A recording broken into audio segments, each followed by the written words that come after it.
আমার জনম দুঃখী কইরা গো নাই যে আমার কি আছে হারাইয়া যারে বলতাম মনের ব্যথা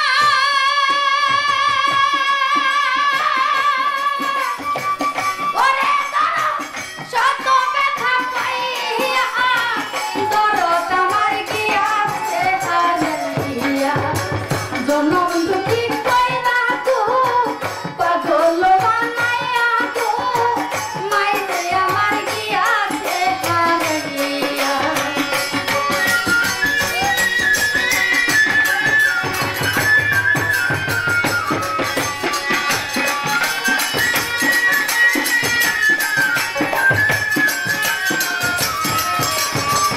যারে আমি হারাই আছি ওরে তারা আবো কি জীবনে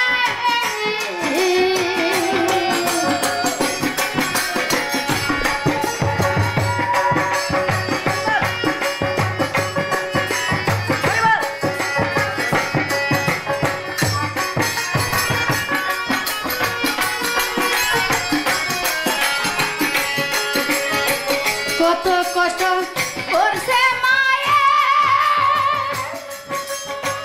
ওরে মায়ে দরিয়া ওরে নিজে না খাইয়া মায়ে খাওয়াইছে আমারে আঘাত কইলে আদর করে ওরে মায়ে বুকের উপর শুয়াইয়া মায়ে যে আমার দিয়াছে হারাইয়া পাগল বানাইয়া গো এতিম বানাইয়া গো মায়ে যে আমার দিয়াছে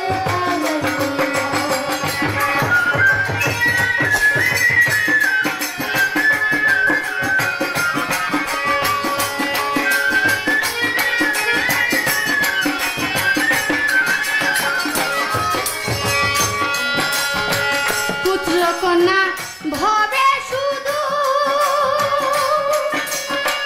ওরে তারা শুক্রপতি ভাগী রাস্তার দিকে যাইয়া থাকে যেমন তো পাখি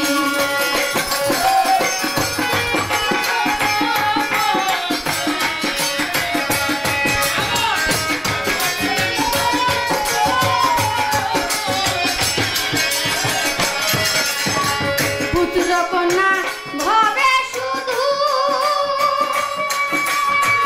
ওরে তারা সুখ সম্পত্তি ভাগী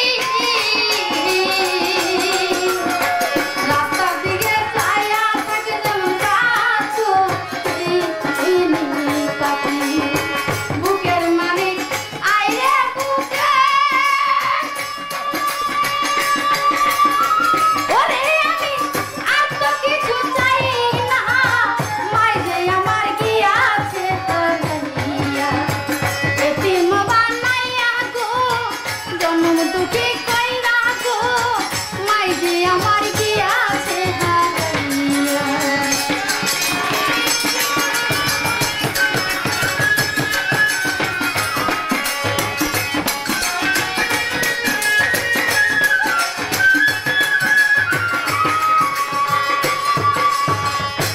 আমার রাসূলের অনেকগুলো সাহাবী ছিল একজন সাহাবী একটু ভুলের কারণে তার মৃত্যুর সময় চেহারা মোবারক কুকুরের মতো হয়ে গিয়েছিল একটি বেয়াদবির কারণে সেটা হলো মায়ের সাথে বেয়াদবি করেছিলেন বেয়াদবি করার পরে ওই ছেলে মারা যায় আমার রাসূলকে অন্য সাহাবীরা সংবাদ পৌঁছাইলেন হুজুর আপনার যেজন সাহাবী ছিল তিনি যে মারা গিয়েছে তার চেহারা মোবারক যে কুকুরের ন্যায় হয়ে গেছে আমার রাসূল মনে মনে চিন্তা করলেন আমিও কি যাহা বলেছি যাহা হুকুম করেছি ও তাহাই পালন করেছি কারণটা কি? হঠাৎ করে আস্তে আস্তে সেই বাড়িতে চলে গেলেন। আয়শা দেখে অনেক লোক কান্নাকাটি করতেছে, কিন্তু ওই লোকটির মাজন্নি যিনি তাকে দেখছেন না। আমার রাসূল খুঁজতে খুঁজতে গিয়ে দেখে ছোট একটা কুঁড়ে ঘরে জনম দুঃখী মা বসে আছে। আমার রাসূল জিজ্ঞেস করলেন, মা, মা গো, তোমার ছেলে আজকে পৃথিবী হতে বিদায় নিয়ে চলে গেছে, তুমি কেন এমন করে বসে আছো মা? কথা বলেন। আমার রাসূল মায়ের দুই পা জড়িয়ে ধরে বলতেছে, মা গো, আমি স্বয়ং রাসূল নিজেই তোমার কাছে এসেছি, তুমি বলো কেমন কিসের জন্য কেমন করে এভাবে ঘরের ভিতরে বসে আছো? তখন মা জননী বললেন, ওরে বাবা, তোরা জানিস নি আমার ছেলে আমাকে একটা লাথি মেরেছিল, পিঠের মধ্যে একটা লাথি মেরেছিল, আমি নামাজ পড়তে পারি না, আমি যখন সেজদাতে যাই তখনই আমার পিঠের মধ্যে ব্যথা করে, আমি রাসূলের সুন্নাত পর্যন্ত আমি আদায় করতে পারি না। বলে, মা গো, তুমি ওকে মাফ করে দাও। কই, না রে বাবা, আমি ওকে মাফ করতে পারবো না। আমার রাসূল এক পর্যায়ে বললেন, এই লাশের উপরে চাবুক মারতে শুরু করো। অন্যান্য সাহাবীরা ওই লাশের উপর চাবুক মারা শুরু করলো, তবু মা কিছু বলে না।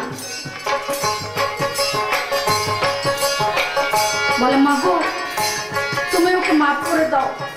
কই, না রে, আমি ওকে মাফ করতে পারবো না। কই, এই লাশকে চিতায় জ্বালিয়ে দাও। রাসূলের কোনো সাহাবী যদি কুকুরের ন্যায় চেহারা পৃথিবী থেকে চলে যায়, তাহলে আমার কোনো সম্মান থাকবে না। এক পর্যায়ে লাশকে চিতার উপরে উঠাইল। তখন মা জননী দৌড়ে এসেছে, বলছে, ওরে মুহাম্মদ, তুই আমার ছেলেকে মাফ করে দে, আমি ওকে ক্ষমা করে দিয়েছি। তাই ঘরে যার যার মা আছে, জনমদুঃখী মা আছে, শত কষ্ট থাকলেও মাকে কোনোদিন কষ্ট দেবেন না, কোনোদিন ব্যথা দেবেন না।